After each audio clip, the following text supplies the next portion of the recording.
Gentlemen, the 24th Secretary of the United States Department of Health and Human Services, Alex M. Azar II, and Surgeon General Jerome Adams.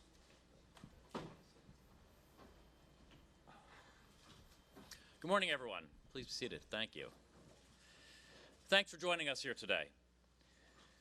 We're here today because we all share serious concerns about one of America's most important health challenges: substance abuse, especially among our nation's youth.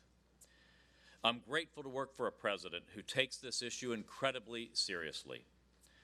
President Trump recognizes substance abuse for what it is, a health issue with serious and tragic effects on far too many American lives. The president's serious concern with America's health and the risks of addiction is one of the reasons why he recently donated his second quarter salary to promote the advisory that the Surgeon General is releasing today. The advisory makes clear that marijuana poses substantial risks for the developing brain and discourages youth and pregnant women from using this dangerous drug. The advisory, like all of our work on substance abuse, is grounded in the best science we have. In our work on the opioid crisis, for instance, I've made very clear that this administration sees addiction as a medical challenge, not a moral failing, and that we are committed to advancing scientifically based approaches like the use of medication-assisted treatment for opioid use disorder. That same grounding in the science is what spurred the Surgeon General to issue this advisory, the first Surgeon General's advisory on marijuana since the one issued by C. Everett Koop in 1982. Especially as the potency of marijuana has risen dramatically over the last several decades, we don't know everything we might want to know about this drug. But we do know a number of things. It is a dangerous drug. For many, it can be addictive, and it's especially dangerous for adolescents and pregnant women because of what we know about how it affects the developing brain. We need to be clear. Some states' laws on marijuana may have changed, but the science has not, and federal law has not. Moreover, because the concentration of THC in marijuana has tripled over the past few decades, the science suggests marijuana use carries more risk than ever. It is a fundamentally different product, both in potency and methods of use, than what existed several decades ago. For adolescents who use marijuana, the potential harm to the brain is real, serious, and documented. Marijuana can affect brain development and cause deficiencies in attention, memory, decision-making, and motivation. Chronic use has been linked to declines in IQ. And when a pregnant woman uses marijuana, THC can enter the baby's brain and poses risks for its development, a risk that continues during breastfeeding. Worryingly, marijuana use is also linked to risk for and early onset of psychotic disorders such as schizophrenia, and the association strengthens with more frequent use, stronger THC content, and earlier first use of marijuana. We're committed to more research on illuminating these risks because one of the dangers is that we still don't know all of the risks. But we know now that no amount of marijuana use during pregnancy or adolescence is safe. Despite the serious risks associated with marijuana, trends indicate that pregnant women and young people are growing more likely to use the drug and less likely to recognize risks. This is unacceptable, and the Trump administration will do everything in its power to turn these trends around. That starts with ensuring that Americans, their doctors, and their communities have the right information about marijuana's risks, which involves work across CDC, NIH, and the Office of the Secretary of Health. As part of that work, the President's salary donation will fund the creation of communications materials on this advisory and targeted promotion of them on social media. During so many public health challenges our country has faced, Americans have looked to a doctor in uniform, the Surgeon General, for a perspective they can trust. And I'm grateful to have Surgeon General Adams on our side in our country's battle against substance abuse today. So I'm happy now to turn things over to Vice Admiral Jerome Adams. Admiral? Well, good morning, everyone. Thank you so much for coming for this very important announcement. Thank you, Secretary Azar. As the nation's doctor, I'm proud to stand with you in sounding a national alarm about the harmful effects of marijuana use on the developing brain. I, Surgeon General Vice Admiral Jerome Adams, am emphasizing the importance of protecting our nation from the health risk of marijuana during adolescence and during pregnancy. Recent increases in access to marijuana and in its potency, along with misperceptions of its safety, endanger our most precious resource, our nation's youth. This Surgeon General's advisory is in response to high rates of marijuana use among pregnant women and young people, widespread and growing access to increasingly potent marijuana through legalization at the state level, and a mounting body of evidence of harms. As Surgeon General, it's my job to communicate the science about health to the American people. And in my travels around the country, I've been to many of your states. I've had the opportunity to listen. And I've heard from communities and, importantly, from clinicians in places like California, Colorado, Washington, Alaska, Oregon, and Oklahoma. And over again, I hear a great and rising concern about the rapid normalization of marijuana use and the impact that a false perception of its safety is having on our young people and on pregnant women. You know this, but as of today, 33 states have legalized marijuana in some way. And in those states, even in the ones that have only approved marijuana for purported medicinal use, high school students report a decline in their perceived harmfulness of the drug. Marijuana is now the third most commonly used illicit substance in adolescence, behind alcohol and e-cigarettes. In 2017, new marijuana users between the ages of 18 and 25 rose by almost 30%, and more than 9 million 12 to 25-year-olds reported marijuana use in the prior month. In pregnant women, marijuana is now actually the most commonly used illicit drug. Between 2002 and 2017, marijuana use among pregnant women doubled. And while the perceived harm of marijuana is decreasing, as the Secretary articulated, the scary truth is that the actual potential for harm is increasing. Not enough people know that today's marijuana is far more potent than in days past. The amount of THC, the component responsible for euphoria and intoxication, but also for most of marijuana's documented harms, has increased 3 to 5-fold over the last few decades. And that's before you take into account concentrated forms such as edibles, oils, and waxes that can increase THC delivery even further by as much as an additional 3-fold. Or as I like to say, this ain't your mother's marijuana. So why does this matter? Well, the science tells us the higher the THC delivery, the higher the risk. We've seen an increase in emergency department visits for psychosis, overdose, and accidental ingestions. And nearly 1 in 5 people who begin marijuana use during adolescence become addicted. That's scary to me as a dad of a 15, a 13, and a 9-year-old, so I'm going to say it again. Nearly 1 in 5 people who begin marijuana use during adolescence become addicted. You can become addicted to marijuana. The earlier and more often a person uses marijuana, especially higher risk. As the Secretary highlighted, frequent marijuana use during adolescence can impair a child's attention, memory, and decision-making. Science tells us that young people who regularly use marijuana are more likely to show a decline in IQ and school performance, are more apt to miss classes and ultimately drop out, and they are even more likely to attempt suicide. Marijuana use during pregnancy can affect the baby's brain and also result in lower birth weight, a marker for early death and disability. THC is transmitted via breast milk, which is why ACOG recommends against marijuana even after delivery.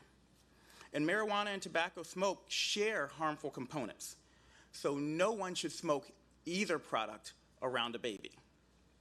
In summary, we must take action now to protect our young people during a particularly vulnerable period in life. Resources are available in my advisory to help parents, teachers, and clinicians safeguard our youth from harm due to marijuana use. Now I'm asking you, all of you across America to help me spread this simple message.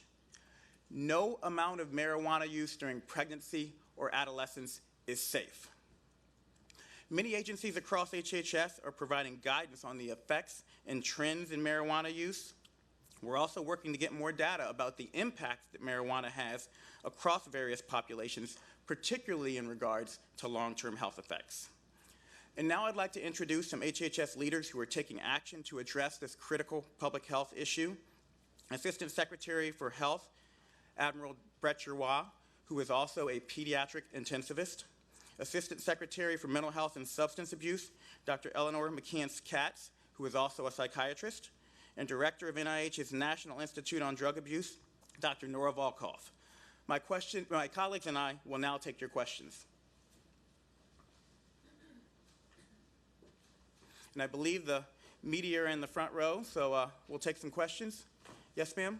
Hi, Sophie Tata from ABC. You mentioned that this is the, thanks. You mentioned that this is the third most used substance among young people behind e-cigarettes. Do you know if there will be any additional oversight or guidance in coming months, years on the use of that in young people?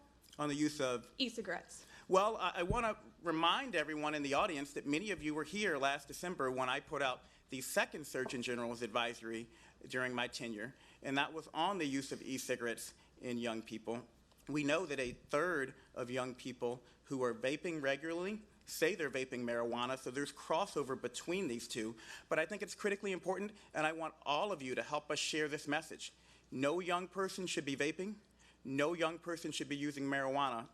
The risks that we know of for both of those products are too high, and there are many risks that we don't know about, which is yet another harm of these products. Yes, ma'am. Christine Frizzell with Sinclair. I just wanted to get a little bit more specifics to dig down.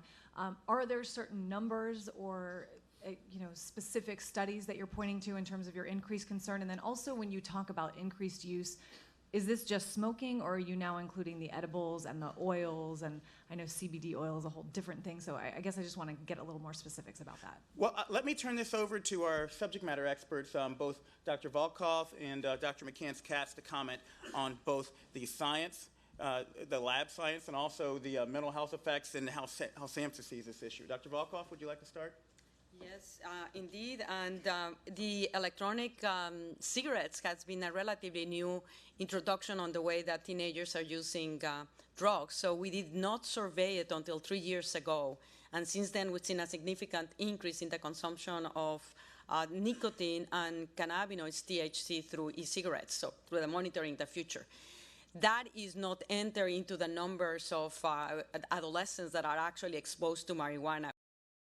But it is SAMHSA survey that actually has been looking into much greater detail beyond adolescence and forward, where we see a significant increase in the consumption of marijuana, not just in adults, but between 18 and 24, which is a period where your brain is still developing and at extremely high risk of modification by drugs. So, Dr. McCann.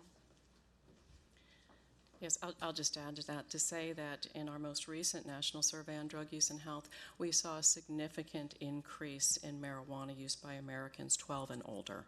So we see this continuing trend for increasing marijuana use, in addition to the increasing potency of the drug. The other thing that we're seeing are very increased rates of major depression in adolescents. We are also seeing that in young adults and adults at large. This is very concerning. We're seeing higher rates of serious mental illness. While we cannot say that marijuana is causal of those things, when you look at the increasing trend for marijuana use and you see the association of increases in serious mental illness and major depression with suicidality in people that are marijuana users versus those who are not, it's quite concerning. And I want to foot stomp something else. This is in all forms. We're seeing an increased use in all forms. When I said this isn't your mother's marijuana, number one, we were talking about the potency of the actual plant. The new professionally grown strains out there are up to 3 times stronger than marijuana in 1995. The THC content of marijuana in 1995 was about 4%. It's now reported to be 12 to 20, 25%, and that's the actual plant. That's before you look at concentrated forms such as edibles, waxes, consuming it through vape products, and there are reports out there of people getting THC delivery of 80, 90% compared to 4% when they were smoking it back in the day. So it's both the potency and it's the form in which people are consuming it that has increased the danger of this product. Yes, ma'am? And please let us know if we have any calls on the phone, too. Thank you. So on the studies, the health studies, I know ACOG and other researchers on pregnant lactating women have been sounding the alarm for a while, but they say that because of federal law, they can't run the studies in depth that they want. Is there any way that this advisory will promote additional research that currently they feel that they can't do? Well, first of all, I would say absolutely. One of the calls to action from this advisory is for communities and for institutions and for clinicians to push for more research at a local level, a state level, and a federal level. And I will turn it over to the Secretary to talk about the efforts we're undertaking to make it easier for more research to be done. So we do believe more research needs to be done on marijuana, both as to its risks as well as any constituent elements, and if there are any potential benefits, we want to make sure that research can be conducted effectively and know there are significant barriers to the conduct of research. We've had a very constructive series of discussions with the Justice Department and the Drug Enforcement Administration on how to enable more research. You saw a fruit of that in the announcement last week, I believe it was, from the DEA about enabling more suppliers of marijuana for testing that would reflect the more current strains of marijuana that have the higher THC potency, as the Surgeon General was just discussing, in addition to the University of Mississippi work that NIDA funds in terms of their production of marijuana for that research. So we want to open that up for much more research, and that is a priority of this administration. Sir, did you have a? Phil Gallowitz with Kaiser. Hi, Phil. Health News. How do you get past the mixed messages? You have all these states coming out and legalizing it, and that sends a message, I would think, to kids. This is okay. We're legalizing it. How do you get? And you're saying it's bad. So how? What's the plan to get through to kids when you're hearing on state people say it's legal, and you're saying but it's bad for you? Well, our job occurring in our country and to help them understand how they can respond to those trends, help them understand the potential downsides to those trends. The Office of the Surgeon General has been doing this for as long as we've been around. Once upon a time, people thought tobacco was safe for you, and then a Surgeon General's report came out in 1964. People thought alcohol was safe for you, and then a Surgeon General's warning label appeared on your wine bottles. And so this is just a continuation of the efforts that we've been undertaking for the history of my office. There are 33 different experiments going on all across the country right now. While those experiments are occurring, we want policymakers, we want teachers, we want parents, we want communities to be aware of the health implications of the decisions that they make and to take those into account when they're developing these policies.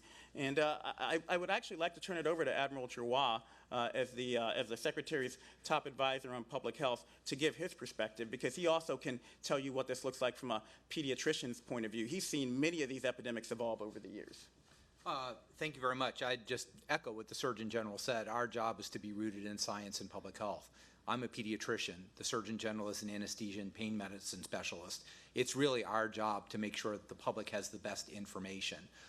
This Surgeon General advisory was vetted extraordinarily throughout the department with experts such as Dr. McCann's Katz, through the CDC, through NIDA, and all the experts to make sure that we were providing the public with the best available data.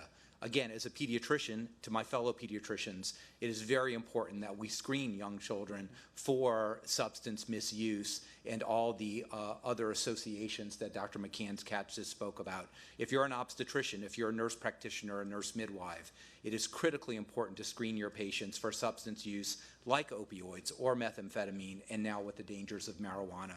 This is totally science-based. We will be out on the stump talking about this. The Surgeon General, our Surgeon General, does that better than just about anyone. And again, we're very appreciative that the President's donation of his salary will go to fund a nationwide digital campaign to make sure that this message is out there. Yeah, I do want to comment on something, because we have for many years been studying the effects of marijuana on children and adolescents. And what it is clear is that there has not been any science that has shown that marijuana is safe. But there's been an enormous amount of knowledge that has gathered to our understanding about why the use of marijuana is of concern. Marijuana activates our own endogenous cannabinoid system, which actually emerges during the first trimester of fetal development, and plays an extremely important role on how the human brain develops, starting in the fetal development towards actually when your brain is fully formed, when you're 24, 25 years of age. So what you are doing by smoking marijuana is basically disturbing a very carefully orchestrated process by which the endogenous cannabinoid system and the brain actually responds to stimuli and creates new connections. And that's why the concern. There's an enormous amount of studies already showing that your performance will be much worse if you smoke marijuana. And the younger you smoke, the worse it is. We have been questioned about it because they say perhaps kids that were already having at a disadvantage cognitively are more vulnerable to taking marijuana, and that's why you're observing those effects. So we're currently doing a very large study using the best technology on a large cohort prospectively to be able to objectively understand how marijuana influences the human brain development and behavior. Ricardo? Yeah, how much is the amount of the presidential donation? It's a quarter of the president's salary, which is $100,000. But what's important to know about that is it's going to fully fund our digital outreach efforts. That's $100,000 more than what the Surgeon General has had in the past to launch these advisories, and we are extremely grateful for it, and it will be very impactful. So just to confirm, the amount of the donation is $100,000. Digital part of the campaign, is there another part of the campaign that HHS is paying for with public funds, or is that the whole campaign? Well, this campaign is really a public awareness campaign, and as you all in the audience know, the most effective way to reach people is digitally. My kids tell me, I don't see anything that you put on the TV, but they see it online, and so that $100,000 will be extremely impactful in terms of allowing us to reach the target audiences, which are pregnant women and the parents of adolescents and those adolescents. Do we have anyone on the phone? I want to make sure we don't forget those folks. Yes, ma'am? I was curious a little bit about pediatrician and doctors who might be recommending marijuana for medical reasons. Well, you're in luck because I have a pediatrician up here on stage, so, sir. So there is no approved, safe, or effective use of marijuana to treat any medical condition. While we support fully the research into constituent products of marijuana, there is no medical use for marijuana that has been approved by the FDA or is proved safe by the FDA. I would doubt very strongly that pediatricians are advising adolescents to use marijuana for any use. Again, there's no approved indication for marijuana. It has not been shown safe in any circumstances for pregnant women or children, and I would highly doubt that pediatricians are supporting that or advising it. If you have morning sickness, talk to your physician. There are FDA-approved drugs to help with morning sickness. Taking marijuana for morning sickness has never been shown to be safe and effective, and it can have profound effects on fetal brain development and the whole life of that child moving forward. We've worked closely with ACOG and AAP. Do we have representatives from those two groups in the audience here today? They're in the back. And I just want to foot stomp what the Admiral said.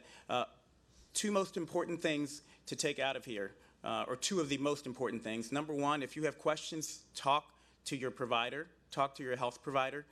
Number two, if you're a health provider, please get educated about the prevalence of marijuana in your community and the harms so that you can appropriately answer those patients' questions.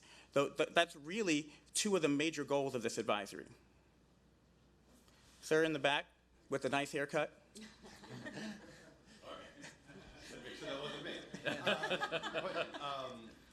Ian Goldstein with NACHO.